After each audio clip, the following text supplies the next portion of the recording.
Hello everyone, स्वागत है आपका हमारे यूट्यूब चैनल पर। तो आज हम बात करेंगे एसएससी जेईई के बारे में।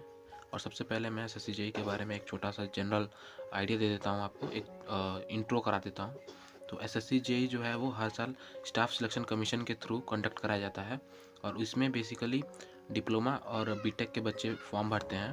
और इस एग्ज़ाम में दो पार्ट होता है, एक टेक्निकल और दूसरा नॉन टेक्निकल। टेक्निकल अलग अलग बच्चे, जो आपका ट्रेड रहेगा वो एग्ज़ाम आएगा उसमें। जैसे सिविल इंजीनियरिंग के बच्चों के लिए सिविल इंजीनियरिंग आएगा, मैकेनिकल वालों के लिए मैकेनिकल और इलेक्ट्रिकल वालों के लिए इलेक्ट्रिकल। सिर्फ इन्हीं तीनों ट्रेड में आता है एसएससी जेईई में, और कोई ट्रेड एसएससी जेईई में एलिजिबल नहीं होता। और जो नॉन टेक्निकल होता है उसमें आपका रीजनिंग और जनरल अवेयरनेस, ये दो पार्ट आते हैं। टेक्निकल में जो आपका आता है वो 100 नंबर का होता है, चाहे वो आपका सिविल हो, इलेक्ट्रिकल हो या मैकेनिकल हो, वो आपका 100 मार्क्स का होगा। और रीजनिंग 50 मार्क्स का और जनरल अवेयरनेस 50 मार्क्स का। मतलब ओवरऑल आपका जो है टोटल मार्क्स जो होगा वो 200 मार्क्स का होगा। प्री, यहाँ पे हम प्री की बात कर रहे हैं, मेंस की बात नहीं कर रहे हैं, ठीक है। तो आपका जो प्री में जो टोटल मार्क्स होगा वो 200 मार्क्स का होगा, जिसमें से 100 मार्क्स आपका टेक्निकल का होगा, 50 मार्क्स आपका रीजनिंग का होगा और 50 मार्क्स आपका जनरल अवेयरनेस का होगा। या मोटा मोटी आप कह सकते हैं 100 नंबर टेक्निकल का और 100 नंबर नॉन टेक्निकल का। तो ये था एक जनरल आइडिया। और इसके बाद आपका, अगर जब आप प्री क्लियर कर जाएंगे तो इसके बाद आपका मेंस होगा, जो आपका टोटल सिर्फ डोमेन नॉलेज का होगा। मतलब सिर्फ सिविल इंजीनियरिंग का होगा अगर आप सिविल से हैं तो, या फिर इलेक्ट्रिकल से हैं तो सिर्फ इलेक्ट्रिकल का होगा, मैकेनिकल का हैं तो सिर्फ मैकेनिकल का होगा। 300 मार्क्स का होता है मेंस। मेंस जो है वापस 300 मार्क्स का होता है, और वो सिर्फ डोमेन का होता है, मतलब आपका टेक्निकल का, ट्रेड का, उसमें कोई नॉन टेक्निकल नहीं आता। तो अब जनरल इंट्रोडक्शन के बाद अब हम बात करेंगे प्रीवियस ईयर कट ऑफ की। यहाँ पे हम ज़्यादा पहले नहीं जाएंगे, हम सिर्फ 5 ईयर्स का ही प्रीवियस ईयर कट ऑफ लेंगे। अगर इससे पहले लेंगे तो वो कंपटीशन से बहुत ज़्यादा पीछे हो जाएगा और पैटर्न भी बदल जाएगा, क्योंकि 2018 के बाद देखा गया कि पैटर्न बहुत चेंज हुआ है। तो सिर्फ हम उसके बाद का ही कंसिडर करेंगे। तो 2018 का अगर हम देखें तो 2018 में जो सिविल का जो कट ऑफ गया था वो 127.40 का गया था, और वहीं पे इलेक्ट्रिकल और मैकेनिकल का जो गया था 152.16 गया था। यहाँ पे हर बार सिविल का थोड़ा सा कम जाता है, क्योंकि उनका जो सिलेबस होता है वो काफ़ी ब्रॉड होता है, और इलेक्ट्रिकल और मैकेनिकल का सिविल के कंपैरिजन में थोड़ा ज़्यादा जाता है। उसी तरह से 2019 में आपका सिविल के लिए 123.528 गया था, और इलेक्ट्रिकल और मैकेनिकल के लिए 157.47 गया था। और उसके बाद 2020 में 120.025 गया था सिविल के लिए, और 141.59 गया था मैकेनिकल और इलेक्ट्रिकल के लिए। और 2021 में जो है एसएससी जेईई का कोई नोटिफिकेशन नहीं आया था, यानी उस साल गैप हुआ था एसएससी जेईई का। तो उसके बाद सीधा 2022 में एग्ज़ाम हुआ था एसएससी जेईई का। तो उसमें जो आपका कट ऑफ आया था वो 110.57 आया था सिविल के लिए। तो यहाँ पे आप देख सकते हैं कितना गैप हुआ है। इससे आपको पता चल जाएगा कि कंपटीशन में कितना डिफरेंस आया है इन 3-4 सालों के अंदर में ही। क्योंकि अगर आप 2018 का उठा के देखेंगे तो आपको 127.40 कट ऑफ दिखेगा, और तुरंत 2022 का अगर आप देखें तो 110.57, यानी यहाँ पे 17.40, यानी इतना, मतलब लमसम हम कह सकते हैं कि 17.5 नंबर का अंतर आ गया है। तो इससे हमें पता चलता है कि पैटर्न हर साल कितना चेंज हो रहा है। और 2022 में ही इलेक्ट्रिकल और मैकेनिकल का देखेंगे तो आपका 123.455 गया था। यहाँ पे भी आप देख सकते हैं, यहाँ से भी आपको डिफरेंस पता चल रहा होगा। जहाँ पे 152 गया था, 157 गया था, वहाँ पे अब सिर्फ 123 जा रहा है। तो इससे आपको पता चलता है कि कंपटीशन कितना टफ हो गया है आज के ज़माने में। इसके बाद पिछले साल यानी 2023 में जो आपका कट ऑफ गया था वो 108.16 गया था, और इलेक्ट्रिकल और मैकेनिकल के लिए 131.45 गया था। तो अब प्रीवियस ईयर कट ऑफ जानने के बाद अब हमारे दिमाग में एक सवाल आएगा कि सेफ़ स्कोर क्या है। तो सेफ़ स्कोर अगर देखें हम तो सिविल इंजीनियरिंग के लिए जो सेफ़ स्कोर है वो है 120 प्लस। अगर आप 120 प्लस लेके जाएंगे तो आपका आप कह सकते हैं कि आप सेफ़ हैं। और अगर आप इलेक्ट्रिकल और मैकेनिकल के हैं तो उसके लिए 140 प्लस जो है आपका सेफ़ स्कोर होगा। तो अब कट ऑफ जानने के बाद हम लोग प्रीवियस ईयर के एनालिसिस करेंगे कि प्रीवियस ईयर में आपका जो पैटर्न है वो कैसे आया था और किस सब्जेक्ट का कितना वेटेज था। यानी हम यहाँ पे फुल एनालिसिस करेंगे कि सब्जेक्ट वाइज वेटेज कितना है हर सब्जेक्ट का सिविल इंजीनियरिंग में। इलेक्ट्रिकल और मैकेनिकल का मैं अगले वीडियो में बनाऊंगा क्योंकि वीडियो बहुत ज़्यादा बड़ा हो जाएगा, तो इस बार सिर्फ सिविल इंजीनियरिंग का ही बता रहा हूँ। और यहाँ पे हम ज़्यादा पीछे, यहाँ पे हम सिर्फ प्रीवियस ईयर का ही देखेंगे, यानी 2023 का ही देख रहे हैं और उससे पहले का नहीं देख रहे हैं, क्योंकि आपको मैंने अभी भी बताया कि जो पैटर्न है वो बहुत ड्रास्टिक चेंज ले रहा है, बहुत जल्दी चेंज हो जा रहा है। तो हम ज़्यादा पीछे जाएंगे तो उसमें हमारा ही लॉस है। तो मतलब हमें करंट में ही चलना है। तो पिछले साल जो है 9 अक्टूबर का जो फर्स्ट शिफ्ट था उसमें जो आपका BMC और CT यानी बिल्डिंग मटेरियल एंड कंस्ट्रक्शन और कंक्रीट टेक्नोलॉजी दोनों में मिला के जो आपका क्वेश्चन आया था वो टोटल 16 था। मतलब 12 आपका BMC का था और 4 CT का था। यहाँ पे मैंने उसको बाइफर्केट कर दिया है। तो 12 BMC का था और 4 CT का था। तो टोटल आपका 16 मार्क्स का था 9 अक्टूबर के फर्स्ट शिफ्ट में। और उसके बाद 10 अक्टूबर के फर्स्ट शिफ्ट में आपका 8 मार्क्स का BMC था और 6 मार्क्स का CT था। तो टोटल 14 मार्क्स का जो है आपका BMC और CT में से आया था। उसी तरह से अगर आप 10 अक्टूबर के सेकंड शिफ्ट में देखेंगे तो 15 मार्क्स और 11 अक्टूबर के फर्स्ट शिफ्ट में देखेंगे तो 17 मार्क्स का आया था। यानी अगर आप ओवरऑल एवरेज लेंगे तो उसका जो टोटल आपका टोटल एवरेज जो आएगा वो आएगा 16। इसके बाद आप अगर देखेंगे तो सर्वेइंग में आपका मतलब हर शिफ्ट में लमसम आपका 13 मार्क्स का आया है। अगर आप 9 अक्टूबर के फर्स्ट शिफ्ट में देखेंगे तो उसमें भी 13 है। 10 अक्टूबर में भी आपका दोनों शिफ्ट में 13 आए हैं और 11 अक्टूबर में इसका थोड़ा सा घट गया। उस दिन इसका कम क्वेश्चन पूछा गया, 10 ही पूछा गया, लेकिन फिर भी ये कम नहीं है। ये आपका अगर टेक्निकल का देखें तो 1/10 पार्ट हो गया। मतलब एक सब्जेक्ट से 10 नंबर कम नहीं होता है। इसके बाद सॉइल मैकेनिक्स की अगर बात करें तो इससे 9 अक्टूबर को फर्स्ट शिफ्ट में 10 मार्क्स आए थे और 10 क्वेश्चन आए थे। और 10 अक्टूबर के फर्स्ट शिफ्ट में भी 11 मार्क्स का आया था ये। उसके बाद फिर 10 अक्टूबर के सेकंड शिफ्ट में 10 क्वेश्चन आए थे और फिर 11 अक्टूबर के फर्स्ट शिफ्ट में 7 क्वेश्चन आए थे। इसमें थोड़ा सा कम हो गया। तो आपका जो अगर ओवरऑल एवरेज हम देखेंगे तो इसमें 11 मार्क्स का सॉइल मैकेनिक्स का वेटेज है। इसके बाद इरिगेशन और हाइड्रोलॉजी की बात करें तो इरिगेशन एंड हाइड्रोलॉजी ये ऐसा सब्जेक्ट है जो पहले नहीं पूछा जाता था। जो बता रहा हूँ ना मैं कि ड्रास्टिक चेंज ले रहा है, वो इसमें हम देख सकते हैं कि पहले इरिगेशन और हाइड्रोलॉजी से मुश्किल से 1 से 2 क्वेश्चन आ जाते थे, तो वो भी बहुत होता था। लेकिन अब इसका उतना ही महत्व दिया जा रहा है जितना कि अदर सब्जेक्ट्स का हो गया है। तो अगर हम इसका देखें तो 9 अक्टूबर के फर्स्ट शिफ्ट में इसका 8 नंबर का इरिगेशन आया था और 3 नंबर का हाइड्रोलॉजी आया था। तो टोटल आपके 11 नंबर के आए थे। और 10 अक्टूबर के फर्स्ट शिफ्ट में हम देखें तो 8 नंबर का इरिगेशन और 2 नंबर का हाइड्रोलॉजी आया था। तो टोटल 10 मार्क्स का ये आया था।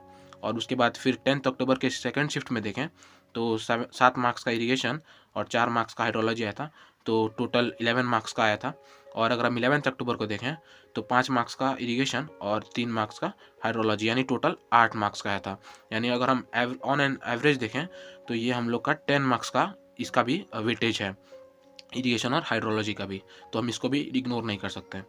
RCC में अगर हम देखें, RCC एक ऐसा सब्जेक्ट है जो पहले भी बहुत पूछा जाता था और अब भी बहुत पूछा जाता है। लेकिन पहले अगर देखें तो पहले ये 15-16 मार्क्स का आता था। अब थोड़ा सा कम हो गया है, लेकिन फिर भी उतना भी कम नहीं कि हम इसे इग्नोर कर सकें।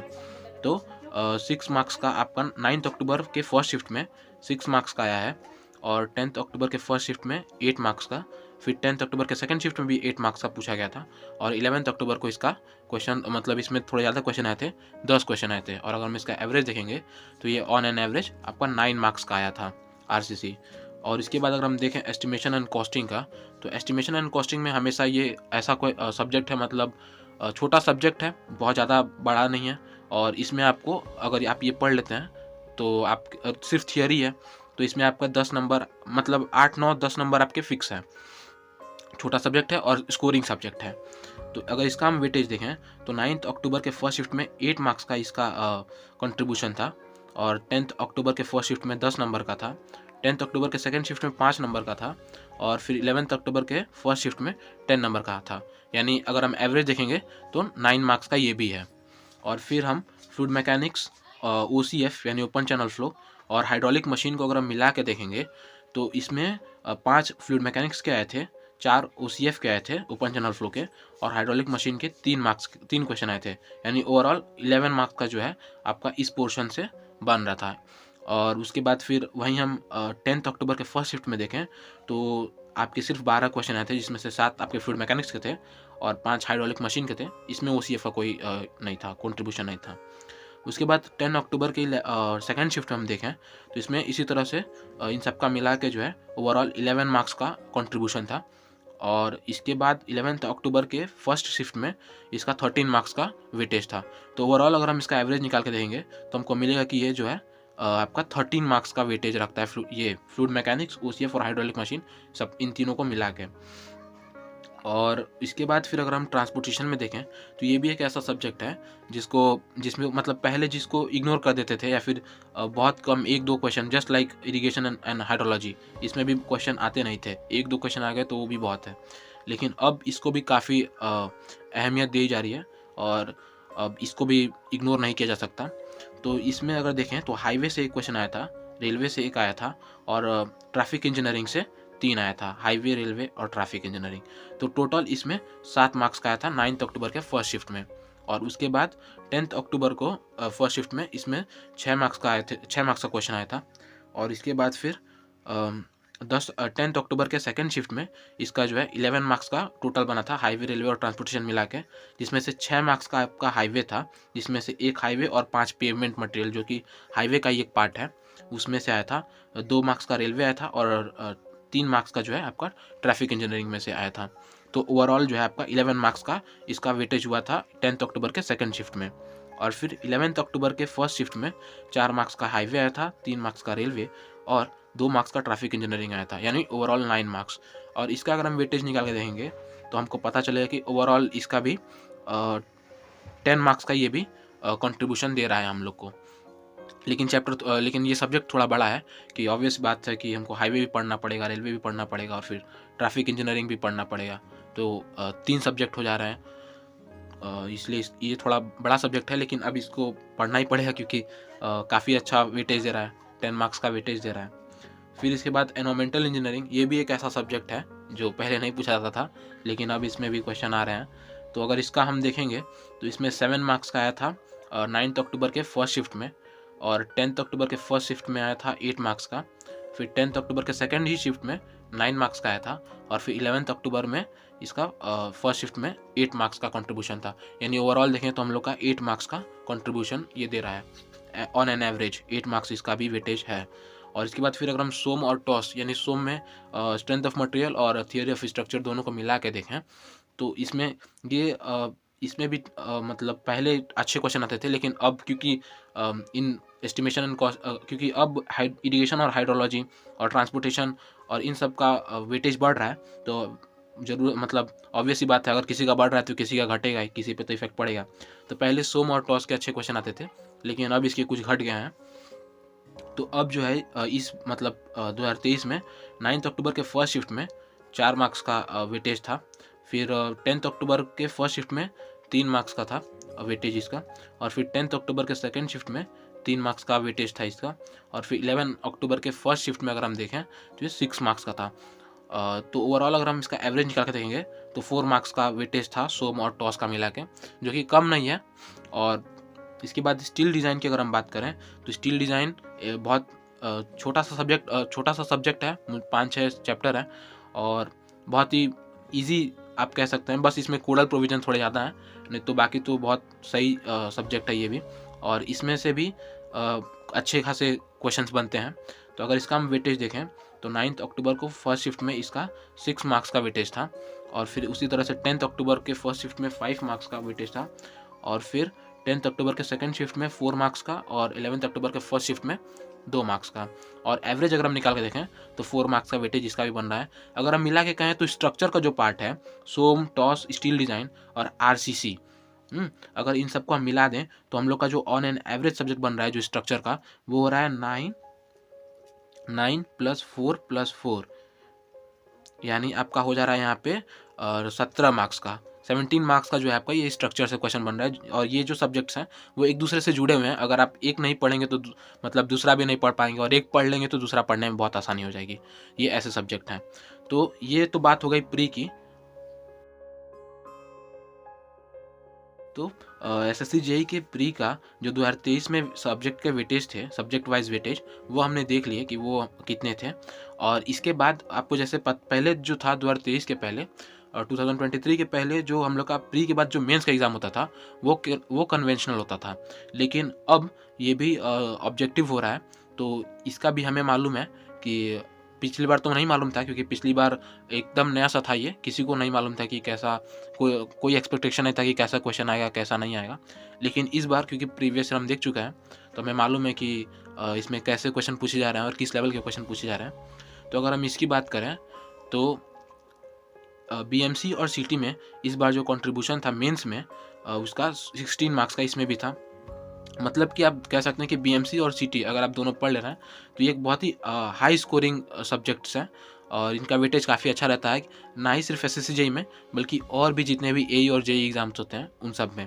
तो इसको आप नेग्लेक्ट नहीं कर सकते हैं। तो 16 मार्क्स का जो है आपका बीएमसी और सीटी में था, बीएमसी और सीटी से क्वेश्चन आए थे और 10 मार्क्स का सर्वे से आया था और 10 मार्क्स का ही आया था सॉइल मैकेनिक्स से, और उसके बाद इरिगेशन और हाइड्रोलॉजी से जो आया था 6 मार्क्स का इरिगेशन आया था और 4 मार्क्स का हाइड्रोलॉजी आया था, यानी ओवरऑल 10 मार्क्स का इसमें से भी आया था।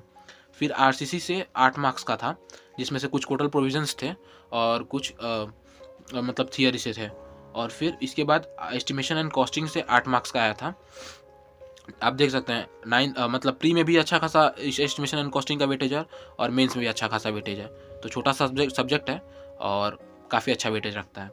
फ्लूइड मैकेनिक्स, ओसीएफ और हाइड्रोलिक मशीन, इन तीनों को अगर मिला के हम बात करें तो इनमें मेंस में जो है इनका कंट्रीब्यूशन 10 मार्क्स का, मतलब 10 क्वेश्चन था। यहाँ पे जो मेंस में जो एक क्वेश्चन होता है वो 3 मार्क्स का होता है। यहाँ पे आप ध्यान देंगे वो जो यहाँ पे मेंस में जो है जो इस बार पैटर्न था मेंस का पैटर्न, वो ऐसा था कि 100 क्वेश्चन होंगे और 300 मार्क्स के, यानी पर क्वेश्चन जो होगा वो आपका 3 मार्क्स का होगा। और यहाँ पे हम 1/3 नेगेटिव था, 1/3 नेगेटिव था। तो यहाँ पे हम क्वेश्चंस की बात कर रहे हैं ना कि मार्क्स की। यहाँ पे प्री में तो सब एक का होता है, एक मार्क्स का था, एक क्वेश्चन 1 मार्क्स का, तो वहाँ पे हमने बात कर लिया था। तो यहाँ पे हम क्वेश्चंस की बात कर रहे हैं, आप इसको मार्क्स मत समझना। तो कहाँ पे थे हम, फ्लूइड मैकेनिक्स और ओसीएफ और हाइड्रोलिक मशीन में आपका 10 क्वेश्चन का टोटल कंट्रीब्यूशन था। उसके बाद ट्रांसपोर्टेशन में 2 मार्क्स का हाईवे से आया था, 4 मार्क्स का रेलवे से आया था और 2 मार्क्स का ट्रैफिक से आया था। तो ओवरऑल 8 मार्क्स का जो है ट्रांसपोर्टेशन इंजीनियरिंग 8 क्वेश्चन का जो है ओवरऑल कंट्रीब्यूशन था ट्रांसपोर्टेशन इंजीनियरिंग का। उसके बाद एनवायरमेंटल की बात करें तो एनवायरमेंटल से ये ओवरऑल 7 मार्क्स का जो है कंट्रीब्यूशन 7 क्वेश्चंस का कंट्रीब्यूशन था मेंस में एनवायरमेंटल इंजीनियरिंग के थ्रू। उसके बाद सोम और टॉस की हम बात करें तो सोम और टॉस का जो है 5 क्वेश्चन आए थे और स्टील डिज़ाइन के 8 क्वेश्चन आए थे। यानी आप देख सकते हैं कि अब मतलब पहले ऐसा होता था कि आप कुछ मतलब हाई स्कोरिंग सब्जेक्ट्स थे जिनको आप पढ़ के आप कह सकते थे कि आपकी तैयारी हो चुकी है और आप कुछ सब्जेक्ट को इग्नोर कर सकते थे। लेकिन अब ऐसा नहीं है, अब हर सब्जेक्ट का अपना महत्व है और हर सब्जेक्ट जो है कुछ ना कुछ कंट्रीब्यूट कर रहा है और हमारे लिए एक नंबर इस समय मतलब ज़रूरी होता है, एक नंबर जो है ज़रूरी होता है सिलेक्शन के लिए। तो ये था मेंस और प्री दोनों का आपका एनालिसिस सब्जेक्ट वाइज वेटेज। तो ऐसे ही वीडियोस को देखने के लिए और एसएससी जेई के बारे में जानकारी पाने के लिए और इससे आगे हमसे जुड़े रहने के लिए हमारे चैनल को सब्सक्राइब करें और वीडियो को लाइक करें। Thank you.